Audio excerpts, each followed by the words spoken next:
Hello world, I'm Podshirt Man. We're about to talk to heavy metal legends Tokyo Blade. You get to listen along to their new album, Time is the Fire, and hear the stories and how these songs were made. Now here is your host and my creator, Super Diesel, Daniel Hood. I am here with my guest today. He is the lead guitarist for the great band Tokyo Blade. He is Andy Boulton. Good afternoon to you all.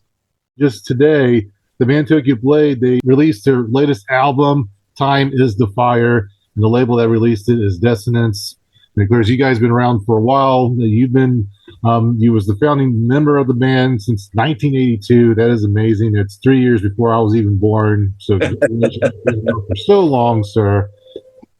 And today, what is like most people at home, I have not listened to the album yet, but I'm going to, as this is an album party for your new album, Time is the Fire.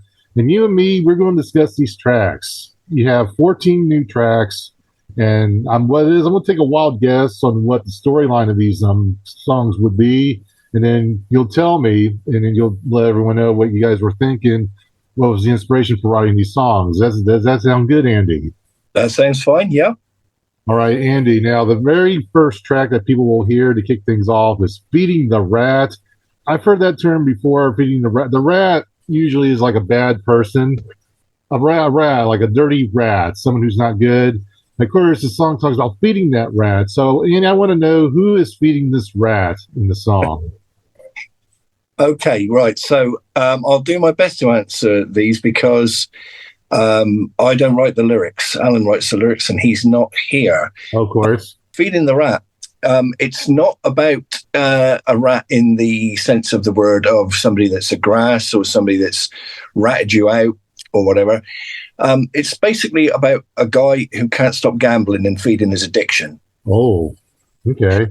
The guy comes from a poor family. He's watched his father working hard all of his life for very little gain, and decided he'd make money the easy way.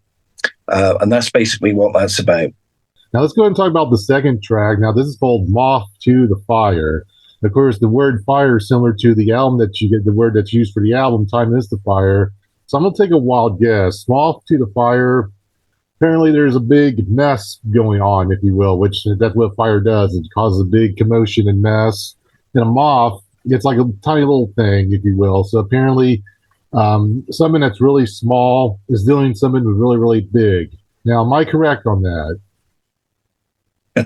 That one I couldn't honestly answer because I never know. The way we write, just to sort of clarify the way that we write, is that basically I write all the music for the songs, and then I literally just throw the music to Alan. So luckily I've got my own studio here, so I get all the music done. I throw it to Alan, and then Alan comes back with, right, I'm ready to do some vocals on that one. I've got vocals ready for this one. Then he just basically goes in to the vocal booth and sings it, and it's done. Sometimes he'll tell me what the song is about, but generally he just does his thing, and I kind of just go, okay, that sounds great. Let's go with that. Wow. So it's probably different from the way a lot of bands write these days. Although I've also done some collaboration with other people, done through the internet, and that's kind of weird as well, because you sometimes you don't even get to talk to or meet these people in person. It's just everything's just done. The vocalist will send me vocals, and then I just dump them on the track, and kind of that's it. And I've always thought that one of the reasons that I very, very rarely write vocals is because I always feel that a singer can. His way, the vocals they kind of mean something to him. They might not mean something to me, but they mean something. So it's kind of easier for the vocalist to put his particular spin on things.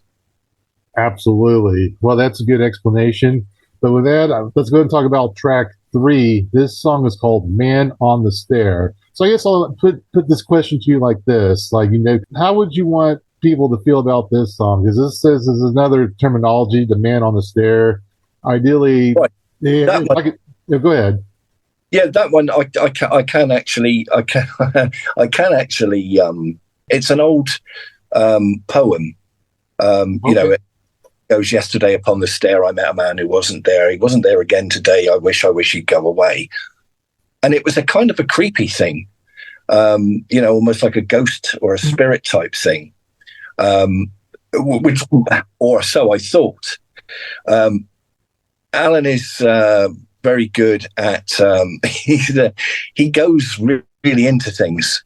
He really digs down into certain things, and when he sang it, did the vocals, I was kind of quite surprised, and I said, "Oh, okay, is that not because I came up with the idea. I said, I've got this great idea for a song, Man on the Stair," which he knew. And when he sang it, it didn't tie in with what I kind of had in my head. And so I spoke to him. I said, "Oh, that's unusual. You've gone like a different way." And he said, "Well, no, because the actual poem, or the verse, whatever you want to call it, yeah, about meeting yourself. So it's yesterday upon the stair I met a man who wasn't there. He wasn't there again today. I wish he'd go away." It goes into the next verse, and it becomes clear that the person is talking about himself, in as much as he's met himself, but he's changed. He's become older. So it's kind of it's about that. It's about the sort of the self-reflection, and that's what the actual original verse or poem was about, which I didn't realize. I've only ever heard the first part of it. I didn't realize it was about that. So that was the way Alan went on that.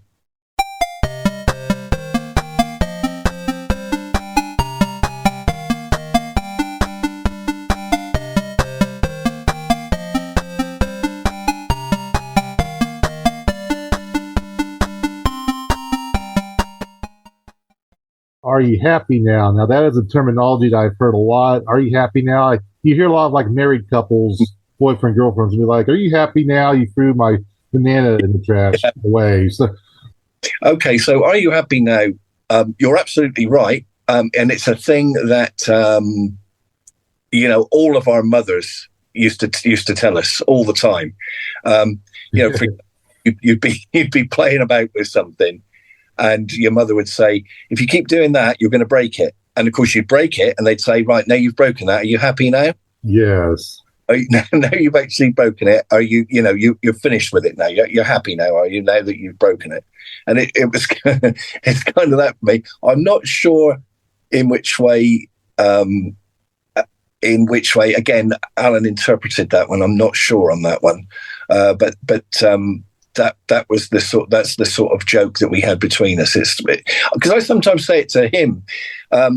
Alan is at Alan, and he won't mind me saying this, is one of life's fiddlers. He likes to fiddle about with things, and it gets me nervous when he's in here fiddling about with things. And I'd sometimes say to him, when he's doing something and it's just about to break, I say, "Look, you're going to break that in a minute." And are you happy now? Happy now you've done that? So so that's kind of where that comes from. Absolutely. So I'll be looking forward to hearing that song. Now let's go ahead and talk about track 5. This song is called "The Enemy Within." Now this sounds intense just from the track title alone, and that's also kind of like a common story. Like people are fighting their inner demons. And of course, I'll point out this band, Tokyo Blade, you guys love to talk about like perhaps the afterlife or majestic creatures. That's like a great theme for you guys over the years.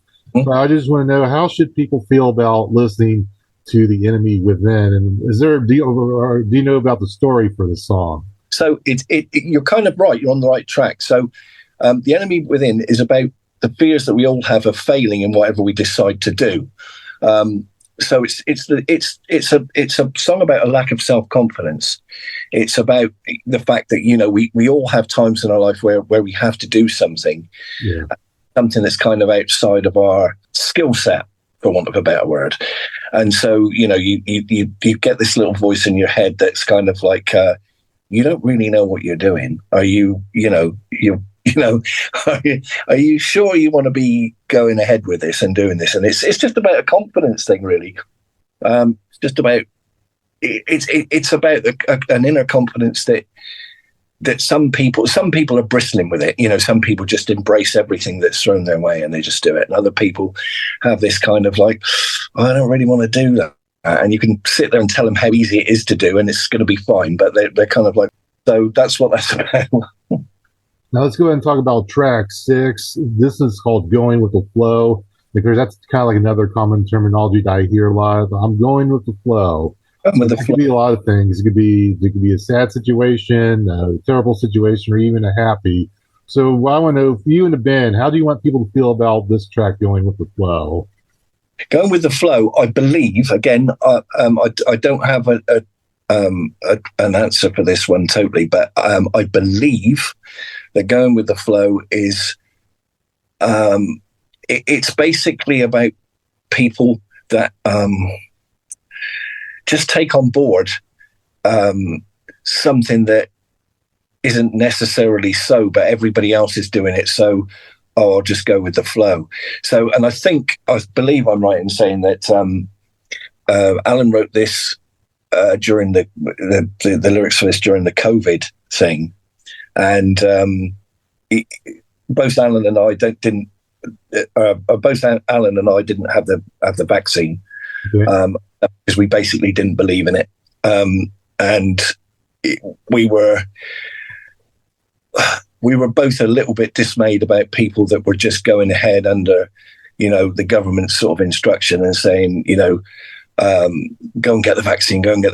And we were kind of like, well, hang on, you know, before we go injecting ourselves with a load of stuff that isn't tested, shouldn't we have a little think about this? But a lot of people just went with the flow. I believe that's what it's about. I think that's what it's about. Absolutely. Of course, we will find out soon when people have listened to this, but very interesting explanation, Andy. Let's talk about this next track on track 7. It's called The 47. So I want to take a wild guess on what this could be. It's 47 deadbeats living in the backstreet, east, west, north, south, all in the same house. But anyway, The 47. So this one, this kind of sound wild. Now, is this like a spiritual song, or maybe... Well, and when I say spiritual, I mean like your feelings. But go ahead, Andy. No, it's based on a true story, or at least a legend of 47 samurai. Now, there is a film, there is a movie, and I can't think of the name of the movie off the top of my head. It might even be called The 47, but it was basically... Alan's the man for this, because he's clued up on the story, but it's about some samurai who defended their master, even though they shouldn't have done. They broke a code. You know how the Japanese are about honor and this kind of thing, and they defended their master, but at the end, after everything the dust had settled and everything had kind of settled down, they had to commit harikari, so they had to commit suicide, fall on their sword, because of honor and because they'd actually broken a law.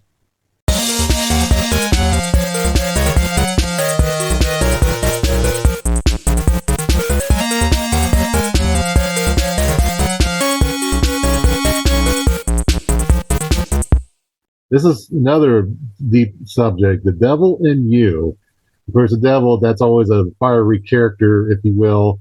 But I'm thinking that the devil in you, once again, it kind of deals with the inner struggles of a person. That perhaps the person, they've taken it too far this time, and they've let the devil get inside them. They do something very horrific. So, am I right about that? And if I'm wrong, then what is The Devil in You all about?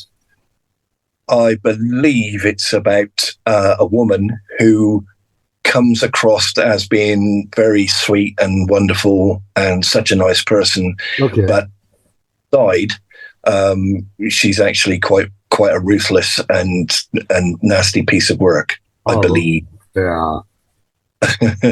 As I say, I hope I've got most of these right. I think I have, but Al's the lyricist, not myself. So. Well, you said a woman, so I think that's why it's called The Devil in You. It's about a woman. So, of course. All right, but yeah, we'll definitely listen to that coming up.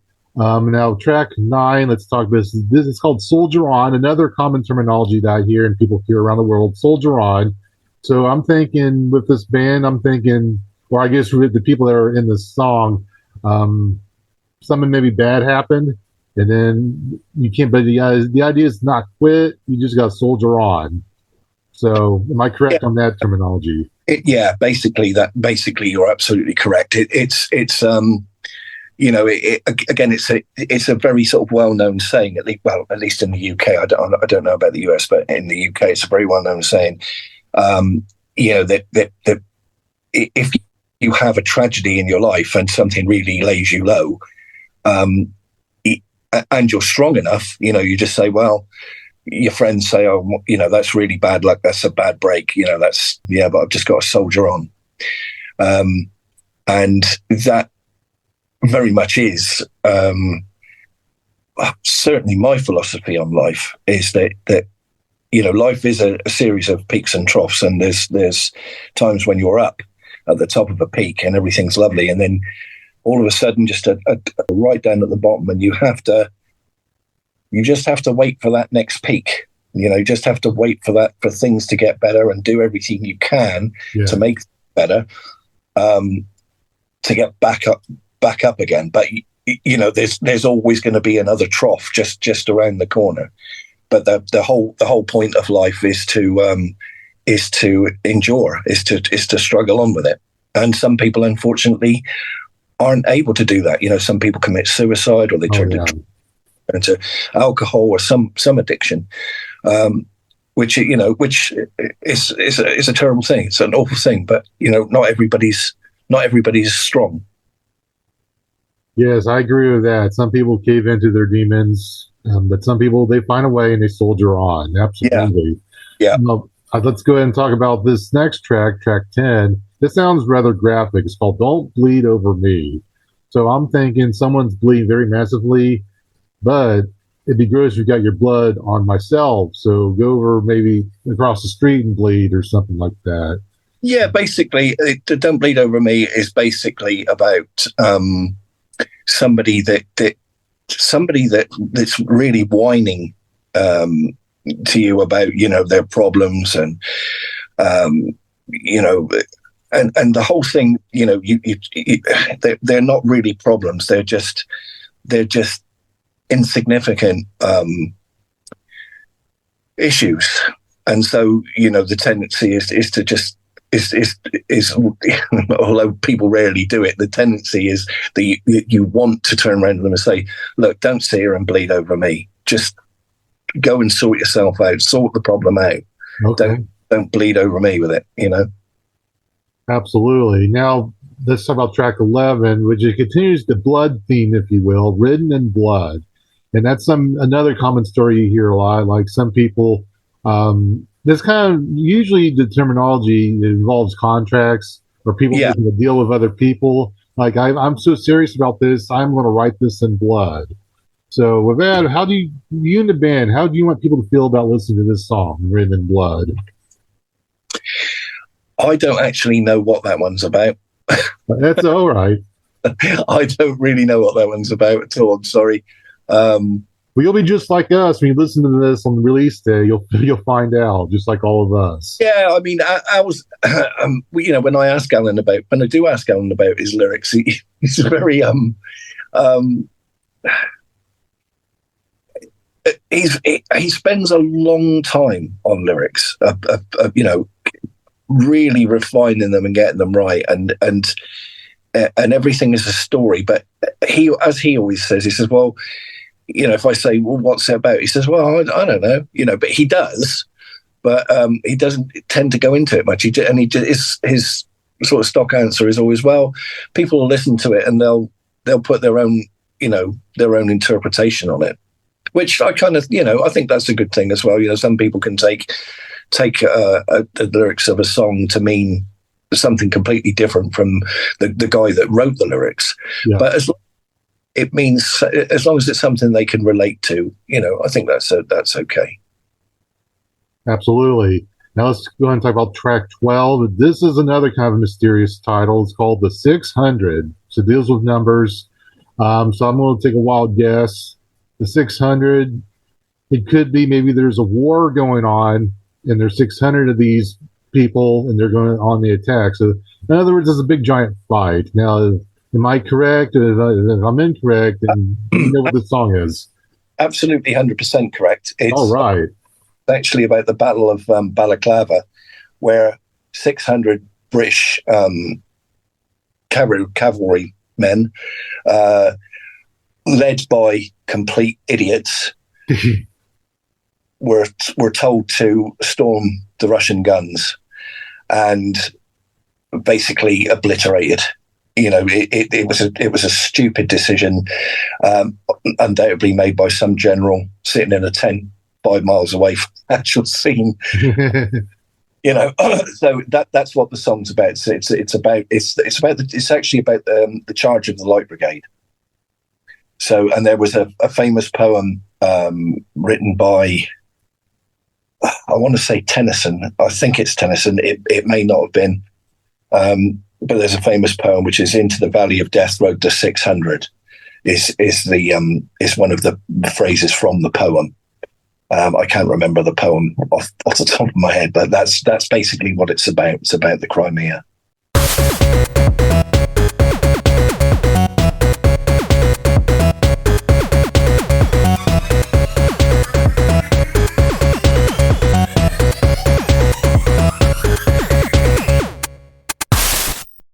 The penultimate track on this album is something called We Burn, which is at track 13. So this sounds like another deeply strong subject. We burn. I'm thinking someone made a decision, which you just mentioned about the stupid general. You make a decision and something bad happens. You burn like deep inside your soul. That's usually when people say they were burned. Like in sports, they said they got burned. That means something bad happened they didn't want to happen. Yeah, you're definitely on the right track with it. The album title "Time Is the Fire" actually comes from that song. All right. So the actual song goes, "Time is the fire in which we burn."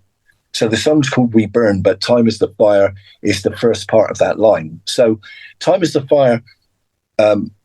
So "We Burn" is basically about not wasting the time that we have in this life. So it's about the fact that we're all dying from the day we're born. So it's inevitable is our death. If you believe in death, I personally don't, but if you believe in death, I believe in the death, obviously in this life, but I do believe very, very strongly that there is an afterlife, and I've got my own personal reasons for that. But it's about this life it's about a struggle. This life that we all lead, we all struggle. Financially, mentally, physically, it's a struggle. But don't waste the time that you have in this life. And if you feel that you really want to do something, then go and do it, because this isn't a rehearsal. You don't get another one, another life like this, at least. So that's basically what it's basically about. It's not wasting the time that you have in this life. And I totally agree. I believe this life you live, you get it once, and you don't want to really waste any more of it than you have to. That's really deep. I look forward to listening to that track, We Burn. But with that, there is one more track on this album. This is the finale. for Time is the Fire. This is called Remesis. Right. Now, maybe this is a UK term now because I'm looking at this word. I know we in America we have a term called reminisces, or that's how we say it now. So maybe there's a language difference. How should people? So, well, first off, what is this song about, and how should people feel about listening to this? Okay, so it's actually pronounced Ramesses. Ramesses, thank you. Ramesses, who was an ancient Egyptian king, and Ramesses was he was a king who really courted immortality.